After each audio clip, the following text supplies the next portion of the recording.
اعوذ باللہ من الشیطان الرجیم، بسم اللہ الرحمن الرحیم۔ السلام علیکم، میں ہوں آپ کی اردو کی ٹیچر مس سومیہ۔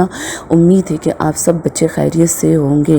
پہلی بات تو یہ ہے کہ بچوں جو ہوم ورک آپ کو دیا جائے گا وہ آپ نے بہت صفائی کے ساتھ لکھنا ہے اور اپنی لکھائی پر خاص توجہ دینی ہے، ٹھیک ہے؟ میری بات آپ کی سمجھ میں آ گئی؟ اب باقاعدہ ہم اپنے سبق کا آغاز کرتے ہیں۔ جیسے کہ ہم نے پچھلے سبق میں ام المومنین حضرت خدیجہ الکبریٰ کی زندگی کے بارے میں پڑھا تھا، ان کے کاروبار کے بارے میں پڑھا تھا، ان کی شادی کے بارے میں پڑھا تھا اور ان کے خاندان کے بارے میں پڑھا تھا۔ اب آپ پیج نمبر 6 کھولیں، آخری پیراگراف۔ ام المومنین حضرت خدیجہ الکبریٰ رضی اللہ عنہا نے نبی کریم صلی اللہ علیہ وآلہ وسلم کے ساتھ زندگی کے 25 سال گزارے۔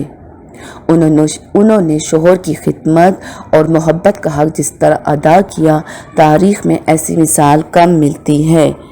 شادی کے بعد انہوں نے اپنی ساری دولت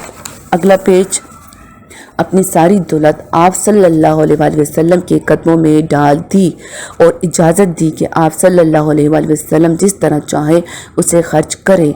اس طرح حضرت خدیجہ رضی اللہ کی دولت غریبوں اور حاجت مندوں کی مدد پر صرف ہونے لگی۔ صرف کہتے ہیں خرچ کو۔ رسول پاک صلی اللہ علیہ وآلہ وسلم اس دولت سے قرض داروں کو قرض سے چھٹکارا دلاتے، یتیموں اور مسافروں کی مدد فرماتے۔ ام المومنین حضرت خدیجہ رضی اللہ ہر معاملے میں رسول پاک صلی اللہ علیہ وآلہ وسلم کی رفیق اور ہم خیال تھی۔ رفیق کہتے ہیں ساتھی کو، ٹھیک ہے بچوں؟ جیسے کہ پچھلے سبق میں ہم نے پڑھا تھا کہ حضرت خدیجہ الکبریٰ رضی اللہ مکہ کی بہت مالدار ترین خاتون تھی۔ انہوں نے اپنی دولت پر کبھی بھی غرور نہیں کیا، بلکہ مالدار ہونے کے باوجود بھی وہ غریبوں اور یتیموں کی مدد کرتی تھی۔ اسی طرح حضور صلی اللہ علیہ وسلم سے شادی کرنے کے بعد بھی انہوں نے یہی طریقہ اختیار کیا، بلکہ اپنی ساری دولت حضور صلی اللہ علیہ وسلم کے قدموں میں ڈال دی اور ان سے کہا کہ آپ وسلم جس طرح چاہیں اسے خرچ کریں، ٹھیک ہے؟ آگے دیکھیں۔ انہیں وہی بات پسند تھی جو آپ وسلم کو پسند تھی۔ رسول پاک صلی اللہ علیہ وآلہ وسلم غار حرا میں اللہ کی عبادت کرنے جاتے تو اکثر پانی اور ستو لے کر چلے جاتے اور رات بھی وہیں قیام فرماتے۔ ستو کہتے ہیں ایک خوراک کو جو سالن میں روٹی کو کوٹ کر کھاتے ہیں، جو جسم کو طاقت پہنچاتی ہے۔ اوکے، آگے دیکھیں۔ حضرت خدیجہ رضی اللہ وہاں بھی آپ وسلم کے آرام کا خیال رکھتی، یا تو آپ صلی اللہ علیہ وآلہ وسلم کو بلوا لیتی یا کھانے پینے کا سامان وہیں بیچ دیتی۔ اسی زمانے میں آن نظر صلی اللہ علیہ وآلہ وسلم کو سچے خواب نظر آنے لگے۔ آپ صلی اللہ علیہ وآلہ وسلم حضرت خدیجہ رضی اللہ کو بتاتے تو وہ فوراً یقین کر لیتی۔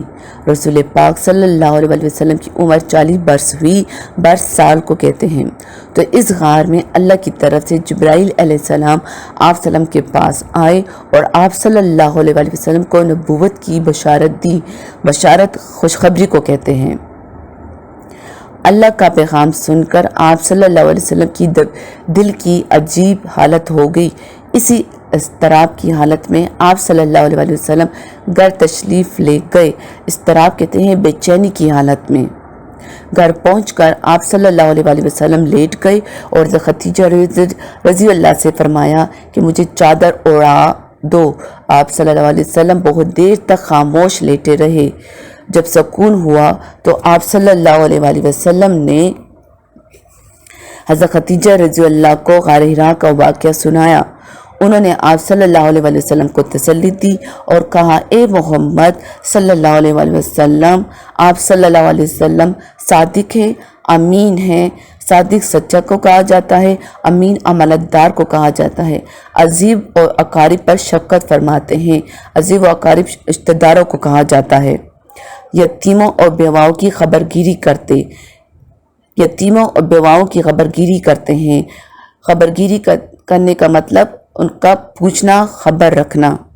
بے قصوں اور مصیبت زدہ لوگوں کے ساتھ ہمدردی کا سلوک کرتے ہیں، کسی کا دل نہیں دکھاتے۔ خدا کی قسم، ایسے نیک بندوں کو اللہ تعالیٰ کبھی تنہا نہیں چھوڑے گا۔ ان کے کہنے کا مطلب ہے کہ جو ایسے لوگ ہوتے ہیں جن کو اللہ تعالیٰ کسی آزمائش میں ڈالتے ہیں یا ان کا امتحان لیتے ہیں تو اللہ تعالیٰ ان کو کبھی تنہا نہیں چھوڑتا. ٹھیک ہے، یہ تھا آج کا ہمارا سبق، اور اپنی دعاؤں میں یاد رکھیں اور اپنا بھی خیال رکھیں. السلام علیکم ورحمۃ اللہ وبرکاتہ.